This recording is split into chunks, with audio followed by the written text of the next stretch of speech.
আমাদের শিক্ষা প্রতিষ্ঠানে যে ছাত্রদের শিক্ষার আলো ছড়াইতে পারি এরকম একটা ব্যবস্থা করার জন্য, এবং তারই বাবার প্রতিষ্ঠান, তারই মার অনুদান সবকিছু মিলেই এই তাদের হওয়ার কারণেই, প্রধানমন্ত্রী মার এবং বাবার হওয়ার কারণেই আমাদের পূর্বের যে শাসক ছিলেন ফ্যাসিস্ট সরকার শেখ হাসিনা, তিনি দীর্ঘদিন ক্ষমতা থাকার কারণেই আমাদের এই প্রতিষ্ঠানগুলো আমরা রাস্তায়ও কাউকে বলতে পারিনি, কারো কাছে আবেদনও করতে পারিনি।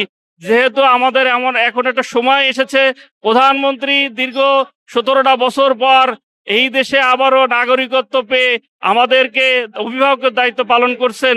এই অভিভাবকের কাছে আমাদের আকুল আবেদন, তিনি যেন আমাদের এমপিও আবেদনগুলো মঞ্জুর করে আমাদের 1519টা মাদ্রাসায় আবেদনগুলো গ্রহণ করে তিনি যেন আমাদের সকল শিক্ষকের মুখে হাসি ফোটান, আমাদের সন্তানের মুখে হাসি ফোটান, আমাদের পরিবারের সকলের মুখে হাসি ফোটান, পুরো দেশবাসীর মুখে হাসি ফোটান। মাদ্রাসা এমন একটি শিক্ষা যে শিক্ষা শুধু দুনিয়াবি না, আখিরাতেরও বিষয় রয়েছে। আমরা তার মার রুহের মাগফিরাত কামনা করি, তার বাবারও রুহের মাগফিরাত কামনা করি।